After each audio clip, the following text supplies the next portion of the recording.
తెలంగాణ రాష్ట్ర వ్యాప్తంగా రిటైర్డ్ అయినటువంటి ప్రభుత్వ ఉద్యోగులు, ప్రభుత్వ ఉపాధ్యాయులకు సంబంధించినటువంటి విషయంలో బెనిఫిట్స్ ఖచ్చితంగా ఇవ్వాల్సిందే అంటూ ధర్నా చౌక్ వద్ద ఒక నిరాహార దీక్షను అయితే కొనసాగిస్తూ ఉన్నారు. సార్, ప్రధానంగా మీరు ఎప్పుడు రిటైర్డ్ అయ్యారు, మీకు ఏం బెనిఫిట్స్ ఇంకా పెండింగ్లో ఉన్నాయి ప్రభుత్వం నుంచి రావాల్సినవి? నా పేరు వెంకటరమణారెడ్డి. నిజామాబాద్ జిల్లాలో గెస్టెడ్ హెడ్ మాస్టర్గా రిటైర్ అయినాను సరిగ్గా ఏడాది క్రితం మార్చ్ 2025లో. ఇప్పటి వరకు నాకు ప్రభుత్వం నుండి ఎటువంటి బకాయిలు రాలేదు. ఓన్లీ పెన్షన్ మాత్రం వస్తున్నది. పిఆర్స్ ఏరియర్స్ కానీ, జీపీఎఫ్ కానీ, జిఐఎస్ కానీ, గ్రాట్యుటీ కానీ, కంప్యూటేషన్ కానీ ఏది రాలేదు. సో నేనే కాదు, నాలాగే చాలామంది వేల మంది ఇబ్బందులు పడుతున్నాము.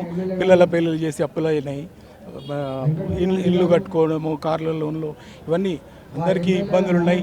అంటే రిటైర్ కాగానే వస్తాయనే ఆశతో అవన్నీ ఇచ్చేసి ఇప్పుడు ఇబ్బందుల పాలవుతున్నాము. నెలకు 700 కోట్లు విడుదల చేస్తామని చెప్పారు కదా. 700 కోట్లు ప్రభుత్వ ఎవరైతే రిటైర్డ్ అయినటువంటి వాళ్ళు ఉన్నారో వాళ్ళకి ఉపయోగిస్తామన్నారు. అవి రావట్లేదు మీకేం? మరి అయితే ఈ 700 కోట్లలో సర్వీస్లో ఉన్న ఉద్యోగులకు కొంత వాళ్ళ బకాయిలు, పాత బకాయిలు కొన్ని వస్తున్నాయి, కొన్ని కాంట్రాక్ట్లకు వెళ్తున్నాయి, కాంట్రాక్టర్స్కి. ఇవాళ కూడా ఈ నెలలో కూడా 745 కోట్లు రిలీజ్ అవుతే కేవలం 300 పైచిలకు కోట్లు మాత్రమే ఉద్యోగులకి, రిటైర్డ్ ఉద్యోగులకి వచ్చినట్టుగా అంటే సోషల్ మీడియాలో వస్తున్నది. ఎంతవరకు నిజమో తెలియదు. అయితే మేము ప్రభుత్వాన్ని కోరేది ఒకటే, ఎల్ఎన్టీకి 13,000 కోట్లు వస్తున్నాయి. ఇంకొక మహాత్మా గాంధీ విగ్రహం అని అవని వాటికి కోట్లు వస్తున్నాయి. మూసి ప్రక్షాళనకు 1000 కోట్లు వస్తున్నాయి. మరి కనీసం మాకు జీవితాంతం 30-40 ఏళ్ళ పాటు పనిచేసి ప్రభుత్వ పథకాలని ప్రజల్లోకి తీసుకెళ్ళడానికి పాల్గొని ఇది చేసిన మాకు ఇవాళ మీరు వెంటనే కనీసం వాటిల్లో కొన్నెన్న ఆపి మాకు ప్రథమ ప్రాధాన్యంగా ఇవ్వాలని ప్రభుత్వాన్ని మేము విజ్ఞప్తి చేస్తున్నాం. సార్, మీరు ఎప్పుడు రిటైర్డ్ అయ్యారు, ఏం కోరుకుంటా ఉన్నారు ప్రభుత్వం నుంచి? నేను డిసెంబర్ 25న రిటైర్ అయ్యాను సార్. మాకు రావాల్సిన బకాయిలు మీరు చెప్పారు ఇందాక 700 కోట్లు వస్తున్నాయని. 700 కోట్లు అచ్చంగా రిటైర్ అయిన ఎంప్లాయీస్ కోసం కాదండి. ప్రభుత్వం మామూలుగా ప్రతి సంవత్సరం ఇచ్చే ఏరియర్స్ కోసం ఇస్తున్నారు. అయితే 24 మార్చి నుంచి ఎవరికైతే పెండింగ్ ఉన్నాయో అవి తీర్చుకుంటూ వస్తే పద్ధతిగా మీరు అడిగిన అది మాకు మా 700 కోట్లు అనేది రిటైర్డ్ ఎంప్లాయీస్కు పనికొచ్చేది. కానీ అందులో అన్ని రకాల బిల్లులు కానివ్వండి అందరి సంబంధించిన ఉండడం మూలంగానే 2024 నుంచి ఈ రోజు వరకు ఇంకా పెండింగ్ ఉన్నది. మీరు చెప్పిన 700 కోట్లు ఇచ్చి ఉంటే ఇప్పుడు ఎందుకు పెండింగ్ ఉంటాయి 2024?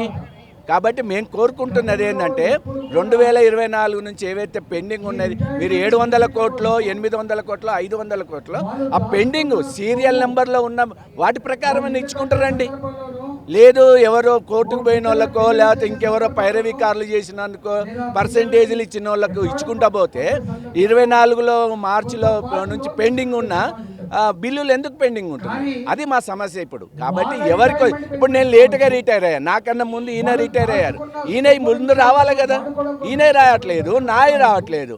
నా తర్వాత ఎవరో పైరవి చేసుకుంటే ఆయనది వచ్చిందంట. పైరవీలు నడుస్తున్నాయని చెప్తా ఉన్నారా మీరు ఇక్కడ? అంతే కదా, దాని అర్థం అదే కదండి. 700 కోట్లు వచ్చి ఈయన అందరికన్నా ముందు రిటైర్ అయిన వ్యక్తికి రాకపోయిందంట, దాని అర్థం అదే కదా.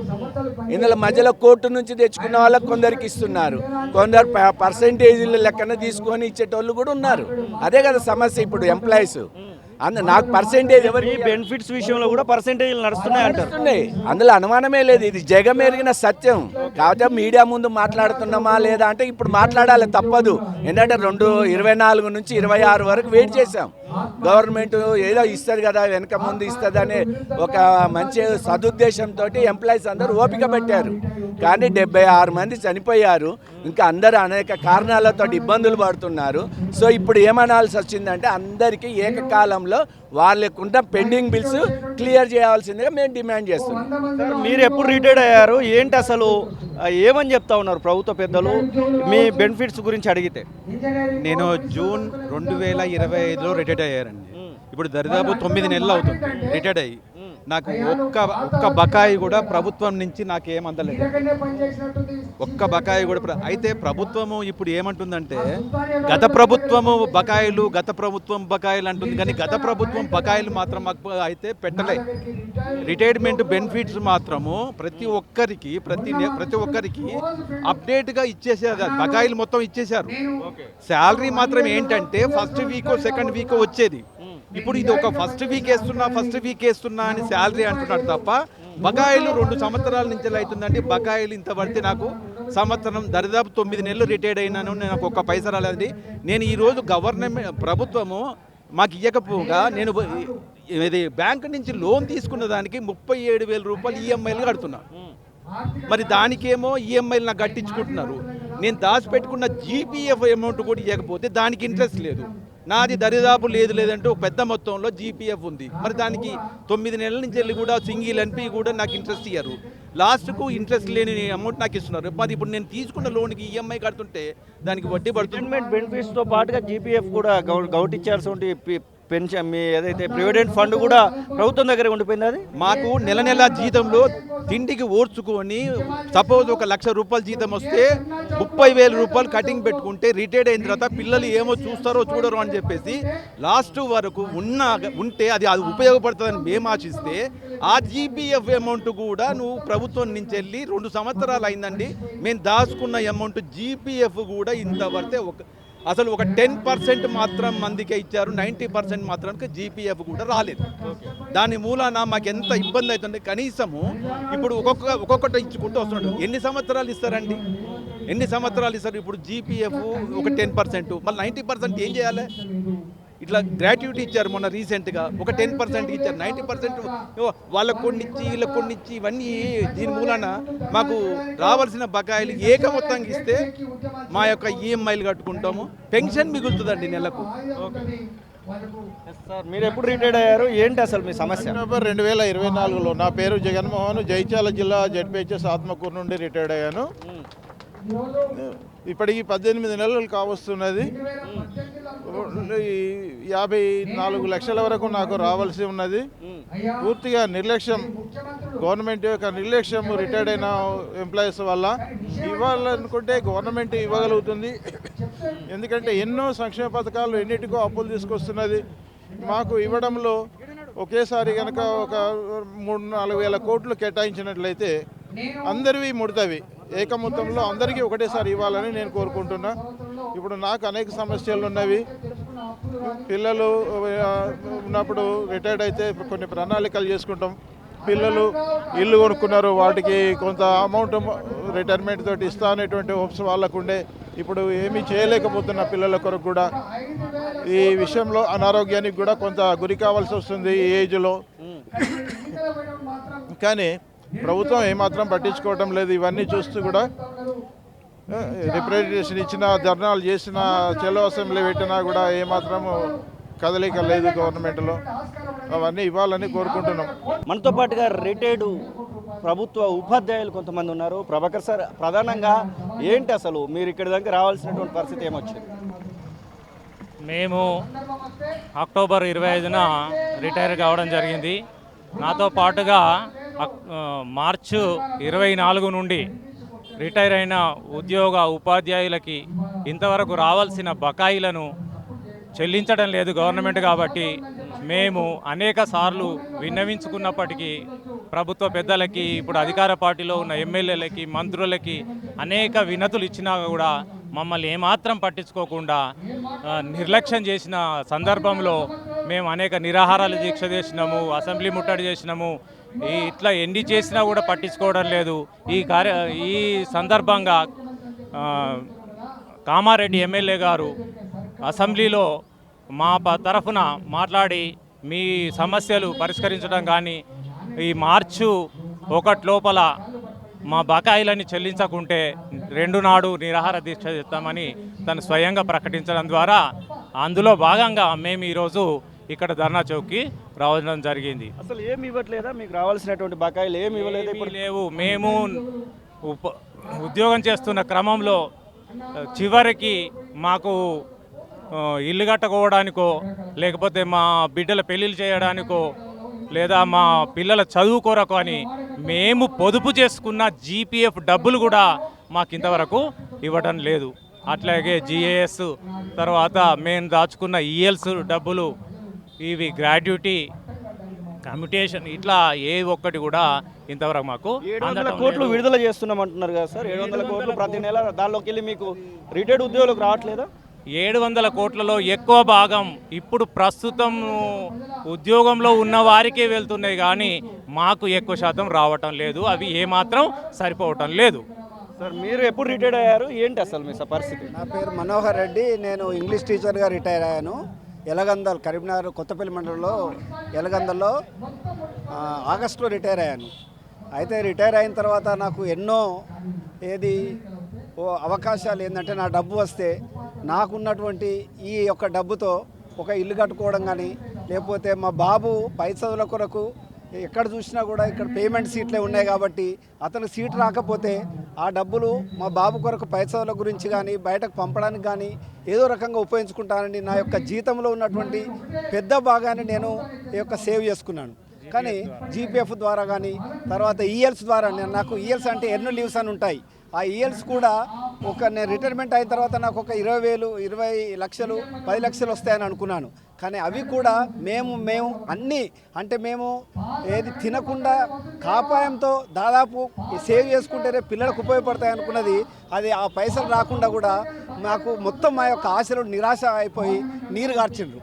తర్వాత మేము ఈ గవర్నమెంట్ మారితే మాకన్నా మాల బతుకులు బాగుపడతాయని కాంగ్రెస్ గవర్నమెంటు మొదలే అసలు టీఆర్ఎస్ గవర్నమెంట్ మొత్తం మోసం చేసి ఉద్యోగస్తులకు ఎన్నో రకాలుగా లాజ్ చేసింది. కాంగ్రెస్ గవర్నమెంట్ వచ్చిన తర్వాత మారుతా అనుకుంటే కాంగ్రెస్ గవర్నమెంట్ దానికి 10 రెట్లుగా మమ్మల్ని నిరాశపరిచింది. ఈ గవర్నమెంట్ వల్ల మాకు ఏదీ రాదని మేము అసలు కుళ్ళిపోతున్నాం. సరే, దీనికి మా యొక్క సపోర్ట్ కావాలని మేము అన్ని పార్టీలను సంప్రదించినాం. చివరగా ఈ యొక్క బీజేపీ గవర్నమెంట్ ఏదైతే ఉందో మా యొక్క సమస్యను సీరియస్గా తీసుకొని ఈ యొక్క వెంకటరమణారెడ్డి గారు ఆ యొక్క అసెంబ్లీలో వాగ్దానం చేయడం అనేది మాకు కొంచెము ఊరట కలిగించింది. దానికి బలంగానే ఈ రోజున మేము దాదాపు అన్ని జిల్లాల నుంచి ఒక 3-4 వేల మందిని ఈ యొక్క సమస్యను పరిష్కారం కొరకు రావాలని కంకణం కట్టుకొని మా పైసలు ఖర్చు పెట్టుకొని, దీనికి కూడా మా యొక్క సొంత పైసలు డబ్బులు ఖర్చు పెట్టుకొని ఈ యొక్క మా పైసలు వస్తేమో ఆశతో వచ్చినాం. కానీ అది ఎంతవరకు సమకూరుస్తుంది, ఈ యొక్క గవర్నమెంటు ఎంతవరకు మా యొక్క డబ్బులను చెల్లిస్తున్నది ఇప్పటి వరకు మాకు తెలియదు. రేపు అనుకుంటున్నాము ఈ యొక్క సమస్యనన్నా కొంచెం పరిష్కరించి మా డబ్బులు మాకు చెల్లిస్తే మా యొక్క జీవితాలు బాగుపడతాయని అనుకుంటున్నాం. కాబట్టి ఈ యొక్క రేవంత్ రెడ్డి గారి గవర్నమెంట్ను మేము కోరుతున్నాం, అయ్యా మా యొక్క పైసలు మాకు ఇవ్వండి, మా బతుకులు కొంచెం బాగుపరచండి. ఎందుకంటే ఉద్యోగస్తులుగా ఇన్నేళ్ళు ఒక 36 ఏళ్ళు నేను సర్వీస్ చేశాను. 36 ఏళ్ళ కాలంలో బాధపడని ఈ రోజున బాధపడుతున్నాము. ఉద్యోగం చేసి మేము ఏం సాధించినాము అని మా పిల్లలు కూడా మమ్మల్ని ప్రశ్నిస్తున్నారు. డాడీ నీకు వచ్చే పైసలు ఎప్పుడు వస్తాయి, మా యొక్క కోరికలు ఎప్పుడు తీరుస్తారు మీరు, మా యొక్క చదువులకు కానీ మనం ఒక మంచి ఇల్లు కట్టుకున్నాం, ఒక కారు కొనుక్కున్నాం, ఇవన్నీ అనుకున్న కోరికలు ఎప్పుడు తీరుస్తారని మా పిల్లలు మమ్మల్ని ప్రశ్నిస్తున్నారు. అది తీరాలంటే మాకు ఒక్కటే శరణ్యం, మా యొక్క బకాయిలు ఏవైతున్నాయో దాదాపు నాకు ఒక 50 లక్షల వరకు రావాలా. ఆ 50 లక్షల పైసలు ఇప్పుడు గవర్నమెంట్లో ఉన్నాయి, మాకు ఒక్క పైసా కూడా లేకుండా మేము ఉన్నాం. ఏదో ఉన్న పైసలతోటి వచ్చిన పెన్షన్ ఒక్కటి ఇస్తున్నారు, ఆ పెన్షన్ తోటే మేము మా యొక్క కాలం గడుపుతున్నాం. దానికి మేము వేడుకుంటున్నాం రేవంత్ రెడ్డి గారిని కోరుకుంటున్నాం ఏంటంటే మాకు మా డబ్బులు ఇప్పించండి, మీకు రుణపడి ఉంటామని అనుకుంటున్నాం. సార్ మీరు ఎప్పుడు రిటైర్డ్ అయ్యారు, ఏంటి అసలు? నేను ఒక జీవి టీచర్ సార్. నా పేరు జి విజేందర్ సింగ్. ముఖ్యమంత్రి గారి మా జిల్లా మాది నాగర్ కర్నూలు, కొల్లాపూర్. నేను 2024 ఆగస్టు రిటైర్ అయ్యాను సార్. అయ్యా ముఖ్యమంత్రి గారు, మా రిటైర్డ్ టీచర్ల వీణ మీకు ఎందుకు ఖర్చు నాకు అర్థం కావడం లేదు. గత ప్రభుత్వము తప్పు చేసింది, మమ్మల్ని ఇబ్బంది పెట్టినని చెప్పి ఎంతో ఆశతో మీ యొక్క హామీలను, ఎలక్షన్ హామీలను నమ్మి కాంగ్రెస్ గవర్నమెంట్ మా యొక్క అవసరాలు తీర్చని ఉద్దేశంతోనే మేమంతా మూక్కుమ్మడిగా రిటైర్డ్ టీచర్లు కానీ, తర్వాత నిరుద్యోగులు కానీ, మిగతా వాళ్ళు కానీ మీ యొక్క ప్రభుత్వాన్ని ఏరుకోరు తెచ్చుకున్నాం. మాకు ఎందుకు మీరు ఎందుకు కచ్చగడుతున్నారు? మా మేము ఏ పామ దేశం, మేము ప్రజల్లోనే ఒక భాగం కదా. అంటే మేము చేసిన తప్పేంది? మీరు ఎన్నో సంక్షేమ పథకాలు అందజేస్తారు, ఎన్నో వేల కోట్ల రూపాయలు ఖర్చు పెడుతున్నారు. మా కొరకు ఎందుకు ఖర్చు పెడతలేరు? మేము అది కూడా మీకు మాకు వచ్చే డబ్బులు మీ ప్రభుత్వం మా దాచుకున్న డబ్బులే కదా. నీవు ఇచ్చేది ఒక ప్రభుత్వం ఇచ్చేది ఒక గ్రాట్యుటీ మాత్రమే కదా. మా జీపీఎఫ్ కానీ, ఈఎల్స్ కానీ, జిఎస్ కానీ అన్నీ మా డబ్బులే కదా. ఎందుకు మా డబ్బులు ఎందుకు ఇస్తారు? ఆల్రెడీ మా డబ్బులను 2024 సంవత్సరం 2 సంవత్సరాలకు ఆల్రెడీ ఆ ఏజీ ఆఫీస్లో ఆ నివేదిక తెచ్చుకుంటే ఆ డబ్బులు రిలీజ్ అయినాయి. మళ్ళీ ఆ డబ్బులు ఎందుకు ఇస్తలేవు? మళ్ళీ ఏ ఒక్క ప్రతిపక్ష నాయకుడు కానీ, ప్రతిపక్ష లీడర్లు కానీ, ఏ ఒక్క పార్టీ కానీ మాకు ఎందుకు ఇది చేస్తారు? కోర్టు కూడా స్పందిస్తలేదు, గవర్నర్ గారు స్పందిస్తలేదు. అసలు ఇది ఏంది కలనా, ఇది నిజమా? ఇంత మేము ఏడ ఉన్నాం? మన ప్రజాస్వామ్యమా లేకపోతే ప్రభుత్వమా? ఈ ప్రభుత్వం ఏం చేస్తుంది? నిద్రపోతుందా? అయ్యా ముఖ్యమంత్రి గారు, దయచేసి ఒక రాష్ట్ర పెద్దగా మేము అందులో ఒక భాగం. మేము ఇప్పుడు మామూలు ప్రజానికం చూసుకుంటే వాళ్ళకి ఎన్నో హక్కులు ఉన్నాయి. వాళ్ళకి రేషన్ కార్డు ఉంది, ఆరోగ్య బీమా ఉంది, అన్నీ ఉన్నాయి. మాకు ఏమి లేదు. ఒక పెన్షన్, నేను 26 సంవత్సరాలు రిటైర్డ్ చేసిన, నాకు 38,000 పెన్షన్. ఈ మధ్యన ఇల్లు కట్టుకున్నా. అరే రిటైర్డ్ పైసలు వస్తాయి, 2 పిల్లలు ఉండరు. అరే ఇవి వస్తే నేను ఇవి చేస్తాను ఒక ఆలోచన ఉంటే నేను ఆ 30,000తో నేను ఎట్లా చేసుకుంటాను? దాంట్లోనే 25,000 నేను ఈఎంఐ బ్యాంకు లోన్ కట్టాలి, ఇంకా ఇంటర్ చేయాలి. నేను ఎట్లా చేయాలి? ఈ విధంగా ఎంతో మనోవ్యాధులు మా యొక్క సోదరులు దాదాపు 75 మంది చనిపోయినారు. ఈ విధంగా మానసిక చోరకు మేము అనుభవిస్తున్నాం. ఇవి మా యొక్క బాధతో వస్తున్న మాటలు సార్. దయచేసి ఒక ముఖ్యమంత్రి గారు, ఒక రాష్ట్ర పెద్దగా మా యొక్క బాధను మీరు అర్థం చేసుకోండి. మా యొక్క బాధను అర్థం చేసుకోండి. మీరు తప్పకుండా మా యొక్క నిధులను ఏక మొత్తంలో ఈ ఉగాది తెలుగు సంవత్సరాది పండుగ ఉగాది లోపల తప్పకుండా మీరు రిలీజ్ చేస్తారని ఎంతో ఆశతో ఇంత దూరం వచ్చాం సార్. ఇంత చూడండి, ఇప్పుడు ఈ వయస్సులో దాదాపు 63 ఏళ్ళ వయసులో, ఈ వయసులో మేము ఏం చేయాలి? హాయిగా ప్రశాంతంగా మనవరాలతో కాలం గడుపుకోవాలి. అటువంటి కాలం గడుపుకుంటే కాకుండా మా యొక్క పైసల కొరకు మీరు రోడ్డున పడుతున్నామంటే గత చరిత్రలో ఎప్పుడు లేదు సార్. దయచేసి ఎందుకు చేస్తున్నారు మీరు? ఎందుకు ఏ విధంగా చేస్తున్నారు మీరు? ఒక కుటుంబ పెద్దగా అందరినీ, ఇప్పుడు ఒక తండ్రికి 4 కొడుకులు ఉంటే ఆ తండ్రి 4 కోట్లను వాళ్ళ యొక్క బాధ్యతలు, వాళ్ళ యొక్క కోరికలు తీసే బాధ్యత మేమే ఉంటుంది. ఒక రాష్ట్ర పెద్దగా మీరు మీలో ఒక భాగం, మేము మీలో ఒక భాగం అయితే ఏమనుకున్నాడు? 2% కాదు సార్. మేము గత 30 సంవత్సరాల్లో ఎన్నో వేల మంది విద్యార్థులను మంచి విద్యను అభ్యసించాం. ఒక టీచరే సార్, కరెక్ట్ సమయానికి వచ్చేది ఒక టీచర్ ఒక్కడే. అటువంటి టీచర్ తలుచుకుంటే ఈరోజు ఒక టీచరు 10 మంది దాకా విద్యార్థులు వస్తారు సార్. ఎందుకంటే మేము ఎంతో నాణ్యమైన విద్యను అందించాం. అయా మా పరిస్థితి ఇట్లా ఉంది, మీకు మా సపోర్ట్ చేయడం ఖచ్చితంగా మేము ఒక టీచర్గా ఒక వేరే ఉపయోగాన్ని కానీ తలుచుకుంటే తప్పకుండా మేము మా యొక్క ఎన్నో వేల యొక్క ఓట్లను మేము సమకూర్చగలం. కాబట్టి దయచేసి మీరు అర్థం చేసుకొని మా యొక్క అమౌంట్ను, మా యొక్క బకాయిలను వెంటనే తప్పకుండా ఏక మొత్తంలో రిలీజ్ చేయి. తర్వాత ఇప్పుడు 700 కోట్లు రిలీజ్ చేస్తూ అంటాడు. 700 కోట్లు ఎవరికి పోతున్నారు సార్? ఏది లేదు, అది ఊకే ప్రకటన మాత్రమే. అయితే 700 కోట్ల అన్ని డిపార్ట్మెంట్లు, సర్వీస్ వాళ్ళు ఉన్నారు, రిటైర్మెంట్ ఎక్కువ పెద్ద మొత్తం సర్వీస్ వాళ్ళకి ఇస్తున్నారు. ఎందుకంటే వాళ్ళు ఆడు సర్వీస్లో ఉంటారు, ఆఫీస్లో ఉంటారు, వాళ్ళు పైరవీలు చేసుకొని వాళ్ళకే తీసుకుంటున్నారు. కానీ మాకు ఎవరు గతి? మాకు ఏ ఉద్యోగ సంఘాలు పట్టించుకుంటలేవు. మేమే భార్యతోనో మేమే ఏర్పాటు చేసుకొని వస్తున్నాం. కాబట్టి దయచేసి ముఖ్యమంత్రి గారు మా యొక్క బాధ్యత చేసుకొని మా యొక్క బకాయిలను వెంటనే విడుదల చేయాలని మీ యొక్క తొలి వెలుగు ద్వారా ముఖ్యమంత్రి గారికి మనస్ఫూర్తిగా వేడుకుంటున్నాం. నేను 2024 మార్చిలో రిటైర్ అయ్యానండి. నేను ఒక ఎంపీడీఓగా రిటైర్ అయినా.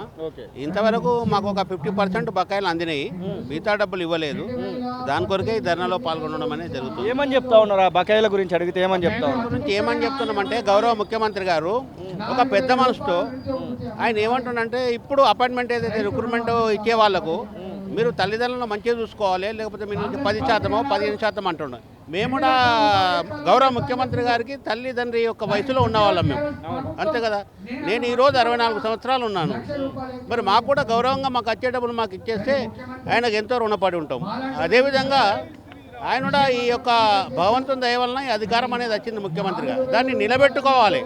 ఈ విధంగా ప్రజలందరినీ కూడా ఇబ్బంది పెడుతూ పరిపాలన సాగిస్తే దేవుడు కూడా క్షమించడు. మరోసారి ఆత్మ పరిశీలన జరుపుకొని ఈ యొక్క మా వృద్ధుల యొక్క మా డబ్బులు ఏవైతున్నాయో ఆ డబ్బులు ఇమీడియట్గా ఇచ్చే ప్రయత్నం చేస్తే ఆయన బాగుపడతారని మేము అంటున్నాం. పరిస్థితి మనం చూస్తూ ఉన్నాము. ఇక్కడ ఉన్నటువంటి వారందరూ కూడా, సార్ మీరు ఎప్పుడు రిటైర్డ్ అయ్యారు? ఏంటి మీ సమస్య? పోయిన అంటే 25 ఫిబ్రవరిలో అయ్యాను. సమస్య ఏంటంటే అసలు ఏవి ఇవ్వట్లేదు. అందరికీ కూడా ఏంటంటే రిటైర్మెంట్ కాగానే కొన్ని ఆశయాలు ఉంటాయి, వాళ్ళ కుటుంబ సమస్యలు పరిష్కరించుకోవడానికి, ఇల్లు కట్టుకోవడానికి, లోన్లు తీర్చడానికి, ఇట్లా ఉంటాయి కదా. ఏవి తీర్చలేక ఇంట్లో కూర్చుంటే కూడా ఒక రకమైన ఎబ్బెట్టుగా మాకు అనిపిస్తుంది. ఇన్నేళ్ల శ్రమకు ఫలితం లేని పరిస్థితుల్లో ప్రభుత్వము మాకు ఈ విధంగా హింసించడం ఎన్నికల టైంలోనేమో అన్ని ఇస్తాం మీకు సమస్యలు పరిష్కరిస్తామని చెప్పిన ప్రభుత్వం చేతిలో దులిపేసుకొని వదిలేసే ప్రయత్నం చేస్తుంది. ఈ దుర్మార్గాన్ని మేము నిశ్చితంగా ఖండిస్తున్నాం. ఇది ఆ పరిస్థితి. వృద్ధాప్యంలో ఇబ్బందులు పడతా ఉన్నాం, మాకు రావాల్సినటువంటి బెనిఫిట్స్ అన్నింటినీ ఖచ్చితంగా ఇవ్వాల్సిందే అనేటువంటి మాటనైతే రిటైర్డ్ ఉద్యోగులు అయితే చెప్తున్న పరిస్థితి. పర్సన్ అజర్తో శ్రీనివాస్, తొలి వెలుగు, హైదరాబాద్. అసలైన తొలి వెలుగు. ఫాలో వాట్సాప్ @తొలి వెలుగు అఫీషియల్.